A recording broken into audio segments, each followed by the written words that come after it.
Well, this is a great group. I'm really excited to have all you guys here today. We'll just jump right into things now. Tree inventories. This is important for everybody. Before we get into inventories, though, it's good to just sort of revisit what's so great about trees.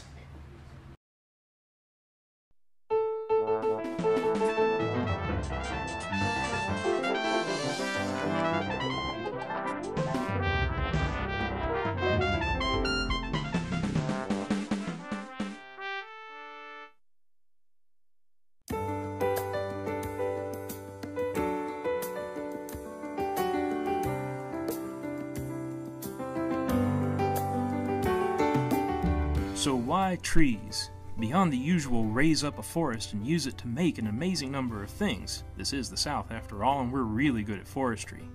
But what about the trees outside the forest? What about the trees in town? We're a bunch of tree-loving people over here at the Auburn Community Forestry Program, and we work hard to educate our citizens about their trees around their homes and in their towns. We notice that people tend not to think about their trees very much, but these trees are really very important. Most people don't think about trees. Usually people think trees are pretty and nice and say, yes, we'd like some. But they don't see trees as the important part of their cities and towns that they are. So we thought we'd have this little talk today. In our work, we often find ourselves having to answer that question. Why trees? As in, can you really be talking to me about trees of all things? After all, cities have schools and sidewalks, asphalt and water lines, and there's probably another election and so on. It's hard to get around to the trees and how important they are to each of us, even our really small communities. Why trees seems like a really strange question to us. Trees are what we do.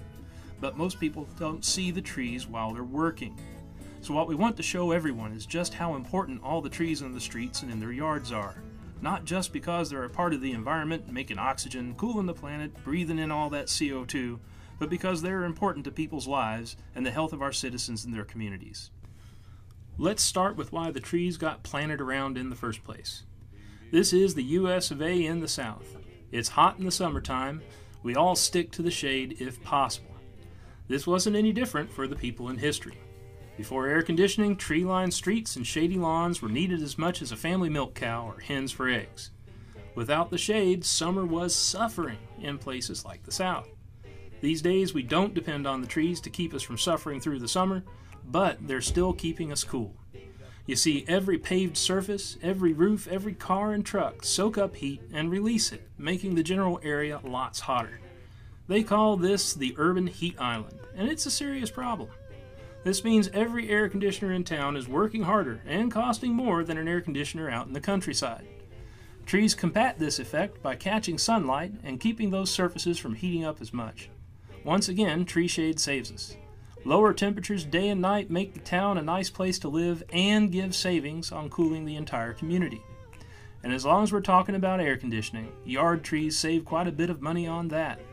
A house with mature trees planted to the east and west of a home saves the owner's electricity on air conditioning by preventing the sun from heating the home as much.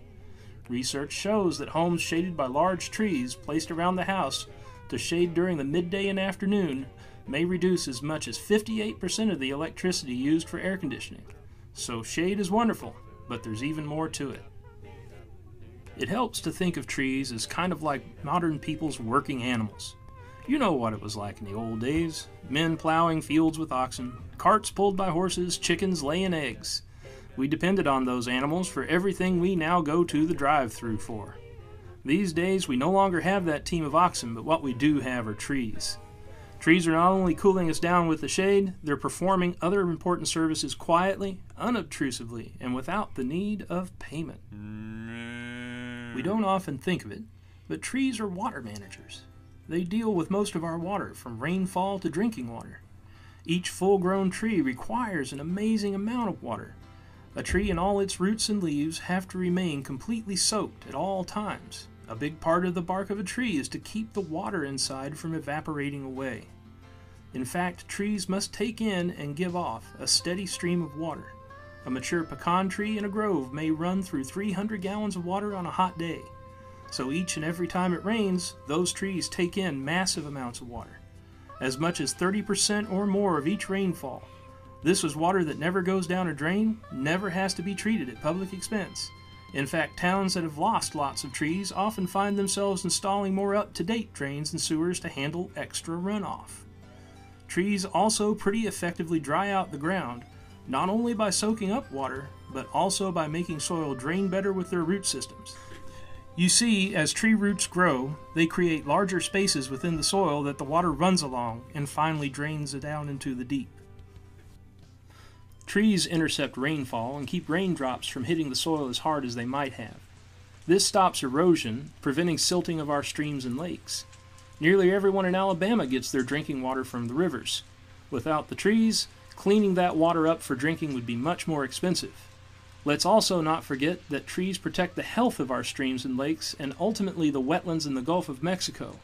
You see, the trees may live on the land, but they protect the quality and health of our waters. Let's move on to trees and money. It does cost money to plant trees and more money to maintain them properly.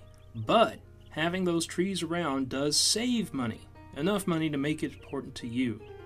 The shade does quite a bit more than cool the lawn. Trees shade pavements in town, preventing aging of that pavement by the sun. This is especially true for asphalt. The sun causes the pavements to expand and contract every day as it heats and cools. Add to that the effects of heat and ultraviolet rays cause the asphalt binding in the road to dry and powder, letting it erode away in the rain or the wind. Tree shade reduces this. Tree-shaded streets can often go more than a decade longer than unshaded asphalt roadways. Those streets all have to lead somewhere else, not just home. Everybody has to buy stuff, so yeah, trees have something to do with business. A city runs on its businesses. A healthy town will have a mix of businesses and trees. City landscapes that have trees are more attractive to businesses and their customers. One of the stranger benefits of trees is how well they complement business. A business needs its customers, and a landscape business, particularly one with trees, large mature ones, is much more attractive to shoppers. People perceive landscaped and tree-covered towns and shopping districts as much more likable than towns and shopping without. The general perception is not only that businesses are nicer, but that their goods are better than those places without trees and landscaping. And it only gets better from here. People will also travel longer distances to shop in tree-covered areas. Businesses preferentially locate in storefronts with trees. Plus, there is good evidence to believe that shoppers will pay more for goods purchased in a tree-covered area. Real estate also benefits by trees. Ask a realtor. They'll tell you that property with large trees that are well tended in front of a home will be looked at by more buyers than a home without trees. Trees actually add value to a home's purchase price or rent dollars to a rental property. So we've talked quite a bit about what the trees are doing for town and its businesses, helping out, saving money, making money, and whatnot. But what about us? People are the most important part. We're the modern people walking on streets and driving cars. Our ancestors may have carved our civilization out of a forest, but we hardly have a thing to do with trees in our everyday lives now. Well, it turns out that we may have come out of the forest, but we never stopped needing trees. Trees protect our air quality. The more people we have living close together, the more air pollution there is. We almost all have to drive a car, our houses burn gas, most of us have a fireplace or grill, and many businesses have to release some sort of smoke. Trees help with these sorts of pollution in two ways. First, particles suspended in the air, everything from dust to metals, get stuck to tree surfaces. The leaves, branches, and trunks actually strain the air, making it more breathable. Second, trees inhale the air to use carbon dioxide to make sugar. This is how trees make their living. In the process of taking in the carbon dioxide, they also take in other gases released during any burning, making the air safer to breathe. Neighborhoods with more large trees actually have lower incidences of asthma than areas with few or no trees. So people really need trees. Having some trees around you actually helps make you healthier, mentally and physically. There's been quite a bit of research done about trees and people's health. The greatest benefit of trees, especially in towns and cities, is getting folks to come outside. We like walking in the shade of trees. We like sitting in the shade of trees. We tend to gather under the trees whenever we're outside. This has amazing effects on the community. Neighborhoods with trees have more sense of community, and people living there know one another better. People go outside more and tend to be healthier. Hospitals with trees and landscapes at least visible to the patients inside have shorter recovery times with fewer complications than hospitals without them. On top of that, the effect trees have on our mental state is amazing. We relax more around trees. Research in Chicago demonstrated that public housing projects with trees and landscapes had less domestic violence and crime and much happier residents than projects without trees. Further research shows that patients with mental illnesses make improvements when they are exposed to landscapes with trees. So you see, we're actually tree people. The more trees we have, the better we keep them, the better off our communities and ourselves are. Trees provide benefits from cooling our land and homes to actually saving or making money to keeping us all in much happier states. So you see why trees really does seem like a strange question after all, doesn't it? The real question is, why not more trees?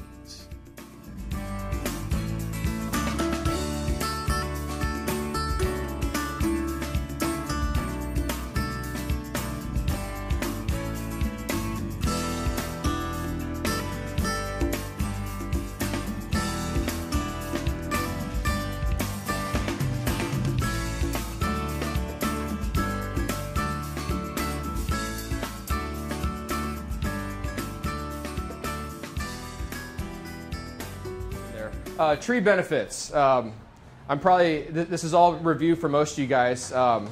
Maybe we'll just keep this participatory. Somebody shout out a benefit of trees. What's shade? Oxygen. Food. Carbon sequestration, right? What other, how about some other environmental benefits? Soil stabilization. Yeah, erosion stability and all that. I heard some more over here. Yeah, habitat for critters and birds and insects and all that stuff. Stormwater capture, right? Infiltration back to the water table. We talked about air quality a minute ago. All those are really important things. A lot of you guys hail from the municipal side of things, and even if you don't, you're aware of this gray infrastructure concept. Every community, big or small, I mean down to a couple hundred people in the town, you know where every sidewalk is, every street, every sewer system, every sign, every bus bench, all that stuff is important to keep inventory of. And your green infrastructure is equally as important to inventory, in my opinion. The thing I like to point out about green versus gray infrastructure is that sidewalk that gets laid, the best it's ever going to be is the day it cures. The day it can be used, right? It's only going to deteriorate from there and be in worse shape. Green infrastructure is just the opposite. As we plant trees, that the benefits only increase with time as long as things are going well for the tree and it's not sort of, circling the drain, so to speak. So it's a real, that alone is a great reason to take inventory of this stuff. How many of you guys are involved or at least aware of your comprehensive plan in your community? City ordinances and all that kind of stuff.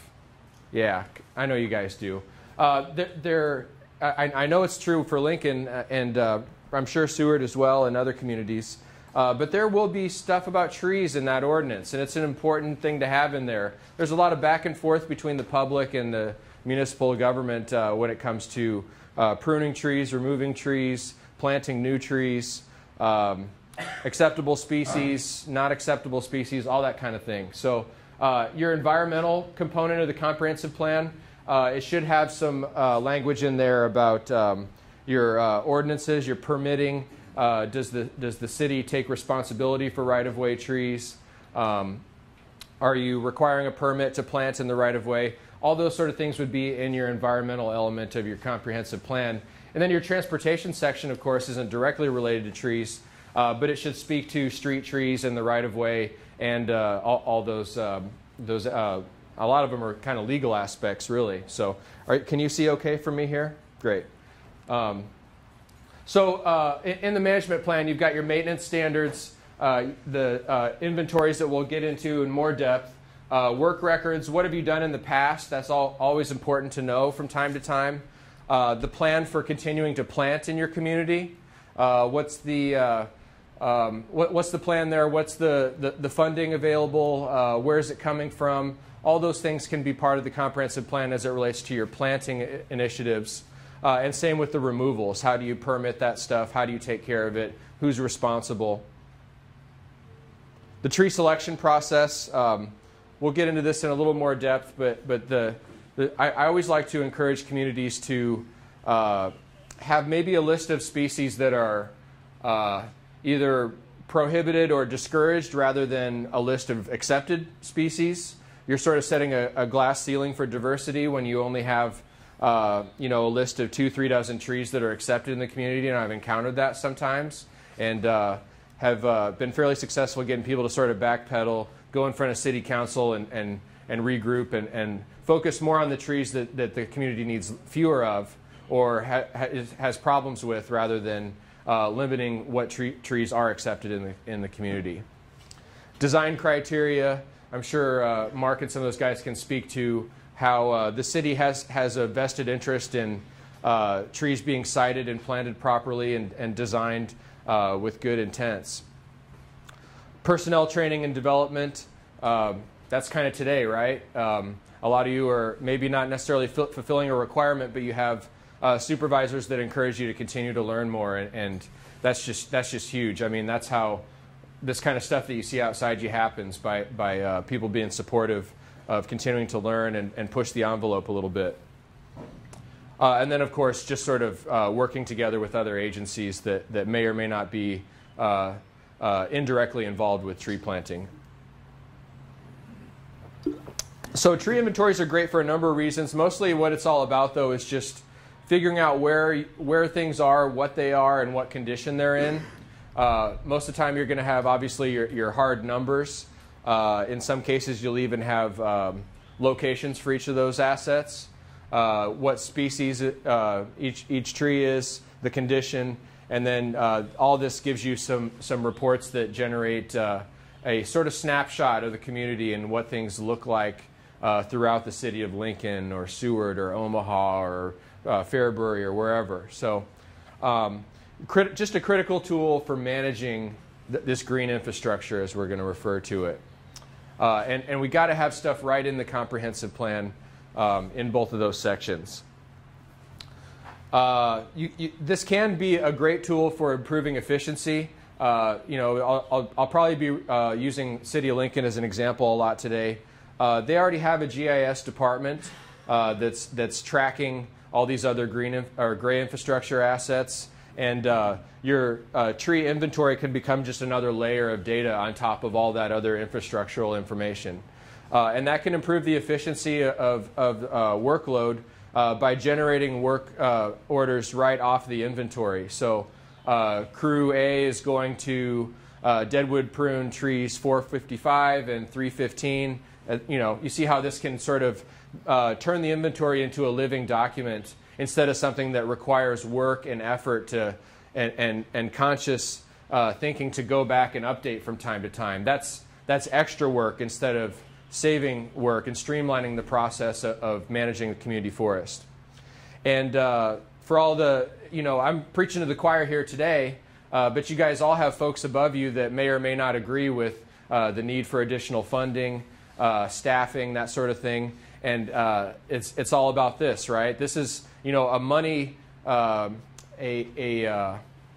argument or a putting forth a notion that there is money to be saved or made along the way is much more effective with council and administration in most cases than warm, fuzzy feelings about, environmental benefits. We can now calculate those environmental benefits into real dollar values that speak much better to the suits, if you will. So who needs inventories? Municipalities are a no-brainer. College campuses I've seen do inventories for just keeping tabs on what their trees are and where they are and what condition they're in. School districts, I haven't seen quite as much of that. Homeowners associations, I have, though, where a homeowners association will get a project together to just inventory all their right-of-way trees that they sort of manage as an association. And there's probably others as well.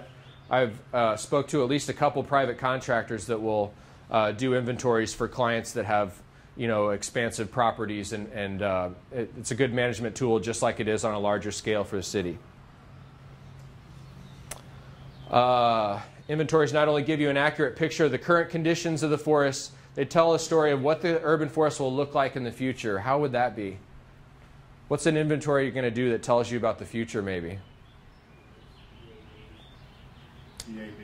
Yeah. You can use your inventory to go find where all your ash trees are, get a sense of how many less trees you may have down the road as mortality ramps up and that mortality curve comes and goes. That's a good example. But the inventories, unless you're doing an integrated GIS-based inventory that's very time intensive, a windshield survey or something like that is useful. But it's really just that quick look in time that's only going to be as valid as it is fresh and new. And so it's important to not only get that snapshot from time to time, but with a GIS-based inventory, you can have something that moves on and continues to evolve and develop. On the city level, you're doing long-term planning, you're doing maintenance of your trees, you're keeping the tree species list current. Pruning, planting, mulching, pest management, all these things that we talked about already. So they're valuable tools for your budgets. It's, as I mentioned already, it's much better to have hard data behind you to back up your claims and needs for more budget. And so this is a great way to do that. The insect and disease issues that was just mentioned earlier is an important thing for inventories to help with. Utility companies, this is their bread and butter. If those guys don't know where trees are along their right-of-ways and their utility corridors, when they were pruned last, they would have no idea what sort of pruning cycle to maintain and when to go back, and not to mention all the notes on individual clients and their predispositions or preferences for different management styles. And so that's all really important data. On the municipal side, one of the things about tree inventories is lots of times there's data that can go into inventories that's not very useful on the front end. But down the road, it might be really nice to go back and visit a tree that's failing and take a look at where you bought that tree. Take a look at was it balled and burlapped? Was it a containerized tree? That's all important information down the road, that if it doesn't go into the inventory on the front end, you got no idea. Maybe you're sifting through stacks of paper. You have a tree order that you think is from that planting, but you're not positive. The inventory is a great place to house all that information that may not be all that critical on the front end, but you have it at the time. You get it put in so that it may be useful down the road. Landscape contractors, I mentioned, they'll do those sometimes. Homeowners associations, that can all be good stuff. So for inventories, we talk about three types: the sample, partial, and full. You probably have a good sense of what I mean by that without going over it already. But your sample inventories is where you have far too much ground to cover for the staff capacity that you have available to you. And so what will happen is you take the satellite imagery for the community and randomly distribute roughly 200 dots on that imagery. And that becomes your plot points that you will go visit and inventory 100% within a certain area around each of those dots. And those become your sample inventory that you use to just sort of extrapolate on what the whole community has to offer and what the species diversity is. Is it as good as a full inventory? No, but 200 random points is a pretty good set of data to get you, in the ballpark of what's going on in the community. What trees maybe you have a few too many of and need to pump the brakes on a little bit. What you need to promote a little bit more. What trees need to come out 2 weeks ago, 2 months ago. Yeah, I mean, you guys know this stuff's lurking around town. With a partial inventory, oh yes, please. So does that sample break down to a percentage? Say if you have a larger or a smaller community, Mm-hmm. is there a certain percentage versus Well, what we found is that 200 is kind of the magic number for these large communities. If you plot 600 points, you're not really focusing, you're not getting a whole lot clearer of a picture for the work that goes into that. If you're only doing maybe 50 or 60 points, then it's hard to call that very representative of the community. So 200 is kind of that sweet spot. So if you have a community that's too small to plot 200 points on, then you can probably do an inventory pretty easily with even half a dozen people. What we'll usually do is get on Department of Roads website, take a look at what the linear street miles is for the community, and that can give you a good sense of how much work you have ahead of you. Because again, we're not really inventorying, even though we talk about full inventories in a minute here, we're not talking about private trees in people's backyards. That's a whole other ballgame. The city isn't managing those trees actively. It would be a nightmare trying to coordinate permission to go in, a couple 100,000 backyards. So, what size community do you have in mind? That's just a thought that went through my mind. Okay. Because of the different size community. Yeah, definitely. Again, capacity may dictate that you'd want to do sort of a sample inventory. If it was a community that was more kind of Fairbury size or something like that, if we couldn't get it all done in a day or two, or there was interest in going slower than that, then I would probably split the community up into quadrants, where we're just going to focus on this area and we'll do kind of a cyclical, go around, still do a full inventory in smaller chunks rather than a sample. All right. A partial inventory, like we talked about a minute ago with emerald ash borer on the horizon, maybe you only want to find where all your ash trees are in the community. And these partial inventories are nice, especially if you have a lot of volunteers that may not be stellar at tree ID. It's real easy to train people how to identify one species of tree rather than just getting a skill set where they know how to identify everything as they go down the street. And so you can cover a lot of ground. You can cover ground a lot faster that way and focus in on exactly what the inventory is trying to do in a case like this, where maybe you only want to know where all the trees are that need work right away. That can be really important just from a risk management standpoint. Or maybe there's just a particular part of the community. It's again, this gets more into, you could argue this being a full inventory of a smaller area rather than the whole community. So it gets into semantics a little bit. And then a full inventory, of course, is all your public trees in the community. Just a comprehensive look at everything the city has to manage as it pertains to trees and canopy. So that's right-of-ways, parks, golf courses, around the schools, anything that's public ground that has trees growing on it, right-of-ways, that would be an inventory of all that.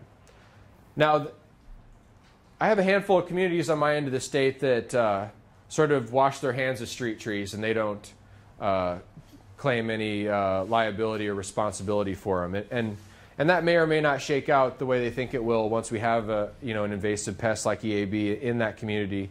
But we have done inventories where we did not inventory any of the street trees because the city says those are the homeowner's responsibility.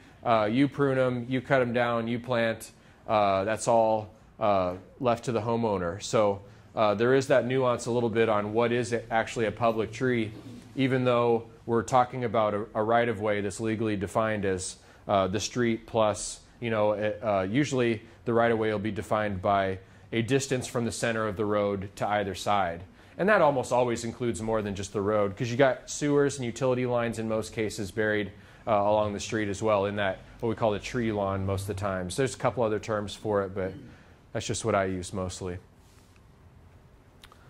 So I got into the GIS based a bit, and we'll get into that more. Windshield surveys are really much more common for the less work that they take and focusing in on what most of my smaller communities really need to know.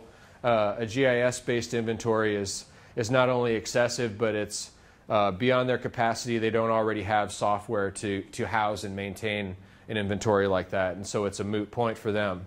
With windshield inventories, as I mentioned, these are a snapshot in time. It's just static information about right when it was done, and that inventory will continue to become less relevant as it gets older and not updated.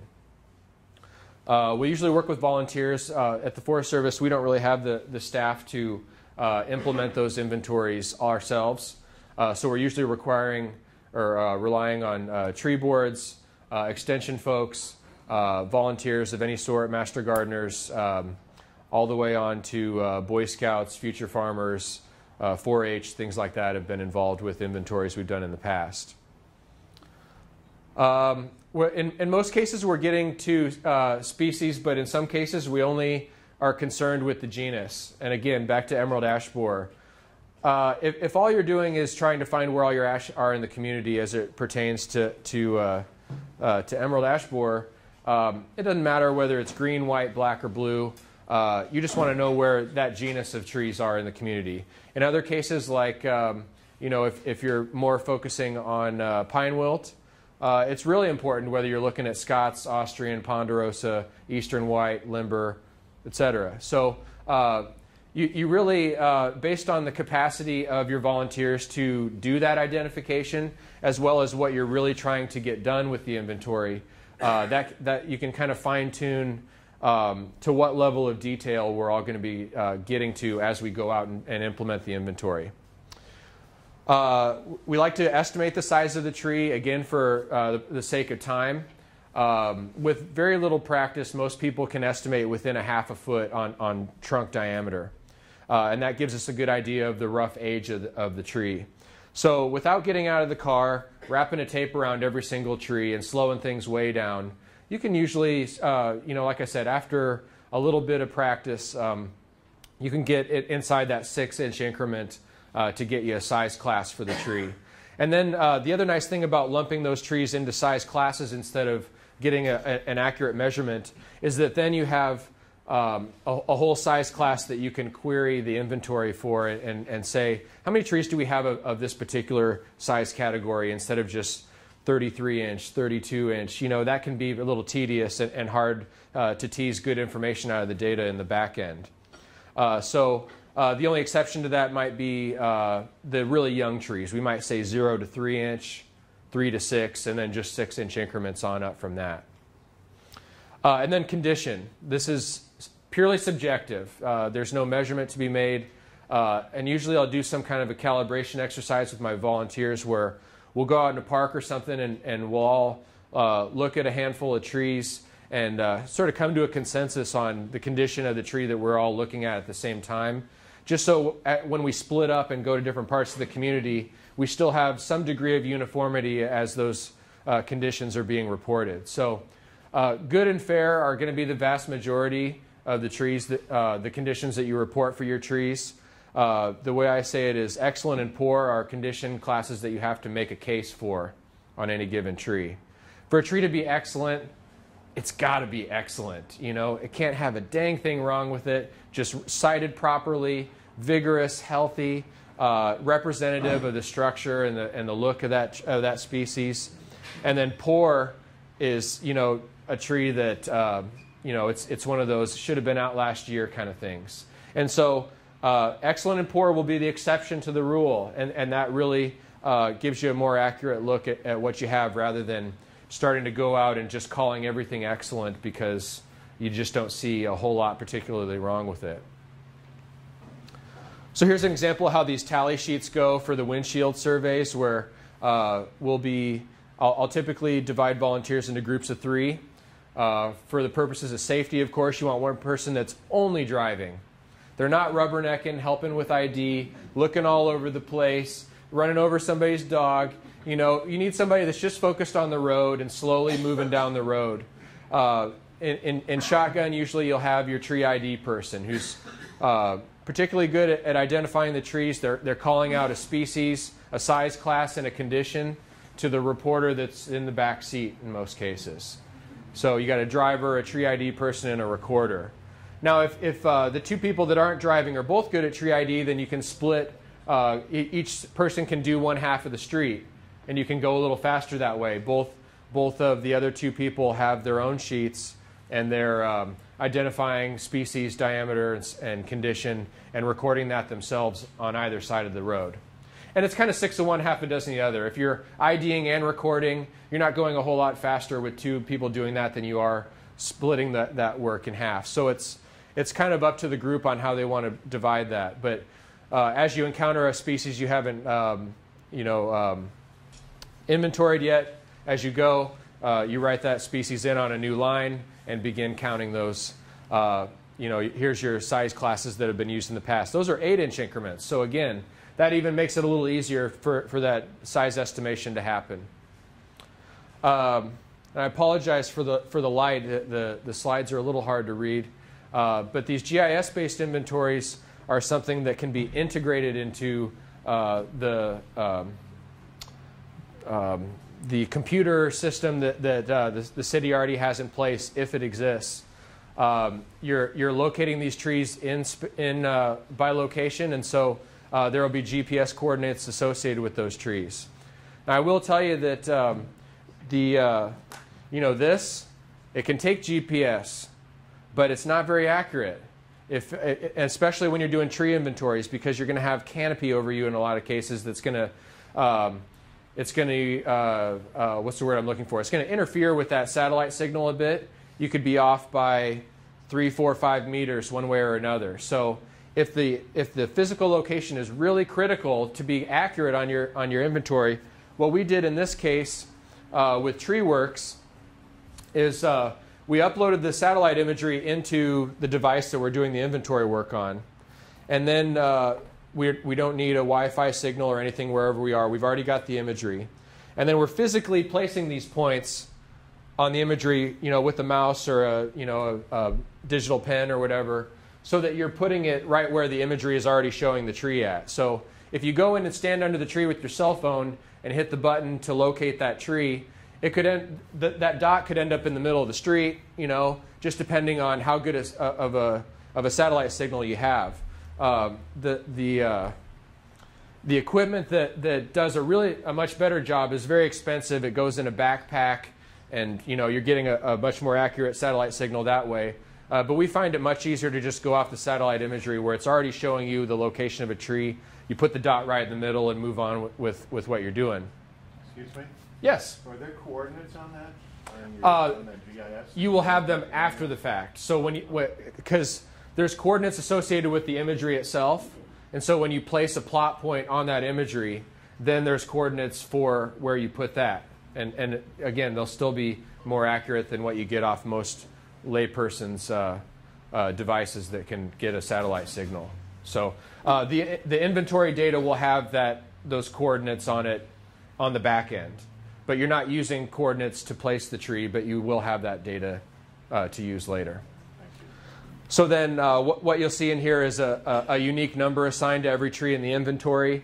They're also, again, you won't see that very well with the lighting, but the trees are color-coded by the size class, and they're also coded by the condition that you assign to them. So even without, just if you go back into the inventory and look at the imagery itself, you can tell a lot just by, without having to sift through spreadsheets of data to find your information. You can tell a lot about the tree at any given point just by the way the symbols and color coding and numbers are used to display that. So as I said earlier, you can generate work orders right out of this sort of environment, and that's being continually updated as the guys and gals go out and do that work and come back and report that it's finished. And the details for that work item go into the inventory as well for posterity. This is great for disaster readiness plans, not just invasive pests, but ice storms, that sort of thing. Every community has priority thoroughfares, whether it's routes to the interstate, routes to the hospital or the airport. Those are higher priority roads that get a higher degree of management attention. And so when you're planning for emerald ash borer to come through a community, or you're anticipating windstorms or ice storms, you can not only find the trees that need the work most, but you can locate those along the thoroughfares that you pay the most attention to and prioritize for safety and all that sort of thing. tree stocking rates, that it can be valuable for that. I mean, just visually, you can start to locate potential planting locations off of that.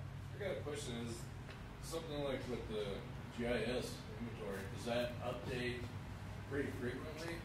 If you go like, you're trying to pull up like an address or something like that, the tree that's there, you might be looking at a picture that was from last fall. Right.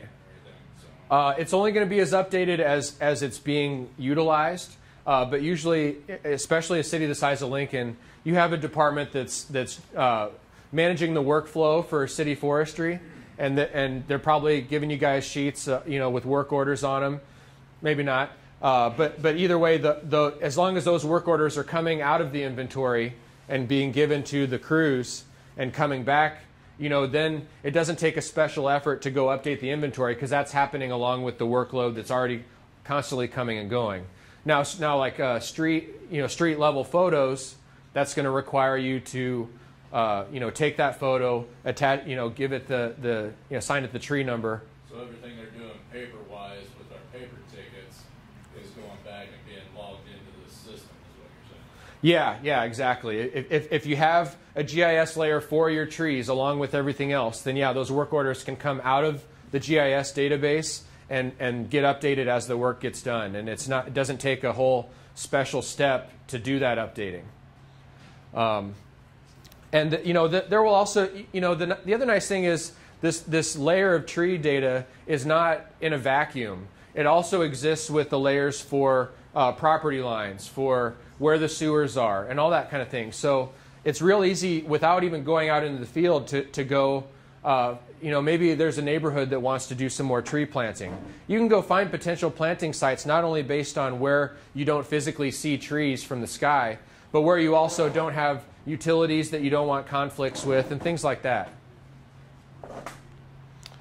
I'm not going to get into my tree keeper. You guys can go, a real quick search for my tree keeper Pittsburgh will get you to this website. Davey Tree did an extensive inventory in Pittsburgh, and the website has a whole interface for that GIS inventory that they did, where you can just show your what they call their gold ribbon trees, or gold medal trees, I think, which would just be your excellent condition class. It can show you only your ash trees. It can show you whatever they've set up, and it's a nice tool to kind of show how that works and how you can zoom in and out to different parts of the community, turn different layers of that data off and on to find out different information. And then same with iTree. Again, we're not going to go to the website today, but iTree is a suite of software that can take the GIS inventory, you import it into iTree, and it'll spit out reports. And it'll tell you how much money your community forest is saving you in stormwater treatment dollars. It'll tell you how much money it's generating in terms of carbon sequestration and whatever price is associated with carbon sequestration. It can extrapolate that into tree growth, and you can, in some cases, even have models that project how those benefits will change over time, given some assumptions. And we'll look at some of those. So here we have just your raw numbers. If I remember right, we used North Platte. Oh yeah, there it is, North Platte. So these are inventory data from North Platte. These are just the raw numbers, total numbers of trees by species. So again, we're looking at just the genus ash in this case and all their species, 670. A lot of good stuff that you can see just right off the bat here as we get into it. On the distribution, pie chart's really nice because we have this general rule of thumb of about 10%. You have more than about 10% of any given species, you're starting to put a few too many eggs in that basket. And whether it's learning the lesson from Dutch elm disease or EAB that we've got coming, or Scots pine wilt, anything like that, it's good to have that age diversity, of course. And I don't think I'm breaking any new ground with you guys on why diversity is important. This is really interesting as well. We need age diversity in our community forest as well, and that's the part of diversity that maybe gets overlooked a lot. If we wanted to establish a new community, and we had the capacity to build every house that we needed for that community at one time, and there was a person to live in each of those homes right away, that may not be such a bad thing. but you definitely would not want to plant every tree for the community in that same year as well. You need a succession of tree planting going on so that you're not having everything come mature at the same time and trees are coming and going at a more regular, even pace instead of planting the whole community at one time and then X number of years down the road, everything's starting to come into maturity, some are declining, and then you're just going to cripple your budget trying to address all that at one time. So having that age diversity is really important from a management standpoint as well. Excuse me? Yes? So is the age of diversity based on the diameter of tree? Yes, right. And so obviously that varies by species. A 24-inch tree isn't the same age for sycamore as it is for whatever else. But it's about as good of an indicator of age as you can get without going through and taking a core out of every single tree. And there's references out there that could take your trunk diameter by species and give you a rough age range for that tree. But we're still not referring to age in terms of years. So we're still using your diameter at breast height, this DBH, as an indicator of age rather than calling it out by the number of years old the tree is. Because we don't really know that. All we know is the size of the tree, how big the trunk is, and we can make some assumptions on the age of the tree based on that. So we can not only look at that citywide, but we can also look at that by species. And that can be really interesting to find community trends with tree planting, trees that might have been particularly hot a while back, and now you have this spike in 18 to 24 inch catalpa or whatever. Again, these are a little hard to read at that size, but what you're seeing here is graphs that chart each individual species and color code them so you can get a sense of how long ago each species was planted a lot and whether there may be some problems down the road because of that. So back to your excellent, good, fair, poor. This is just sort of some language that's used to indicate each of those. You can have a distribution of your condition class as well, which is valuable. Again, showing how this poor trees at 2% and excellent at 5%, really more the exception to the rule and not something that you're going to encounter a whole lot of in any given community. If you have a whole lot of poor trees, then you've got a lot of work ahead of you. Stocking rate is not a data I'm as big a fan of. Basically what that does is it takes a pie in the sky number of 200 trees per street mile, linear street mile, and as an ideal. Now, nobody is ever going to achieve 200 trees per street mile in the state of Nebraska as I know it. And I would guess that there's probably no community in the country with 200 trees per street mile, but I could be wrong there. The reason I'm not a big fan of this is because it sets an unrealistic goal in people's minds and makes some assumptions about what they should be seeing in their community. And really, 15, 20, 25% is just fantastic for a stocking rate anywhere in the state of Nebraska. And even that's more kind of Fall City area, southeast Nebraska. That's where you might be able to get into those sort of numbers for stocking rate. So typically we see something more like 20 trees giving you roughly 10% stocking rate. And while that's not great, it gives an unnecessarily bleak look at the stocking rate for North Platte when really, they could get up into the 12, 15% and be doing really well and maybe not even realize it. So I believe that's the last one on inventories. What do you guys got on questions for inventories in general? It's a great management tool. It can be a real dinosaur to take on with the GIS-based especially, but the windshield inventories do a great job for smaller community tree boards to get a sense of how that species distribution is throughout the community and use that as a guiding tool for making decisions moving forward. So how do you update your GIS or how frequently? Because things are going to change over time. Yeah, right. So how do you update it or how frequently?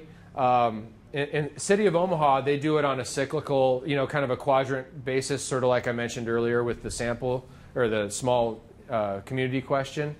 Part of why that's valuable, even if you're not going to do the whole inventory every year because you don't have the staff and capacity, if you're doing that on a cyclical basis throughout quadrants, then when it comes time to appear before a judge because someone's suing the city about a branch that fell out of a tree or hurt somebody, you can demonstrate doing diligence on monitoring the community forest on a regular basis. It doesn't require that you inventory the whole community every year or every 5 years even.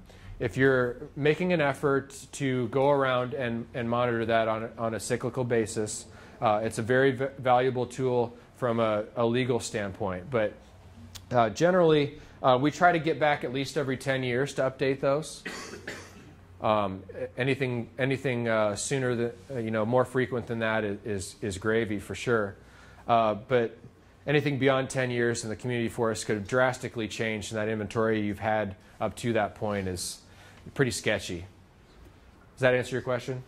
Great. Anything else on inventories?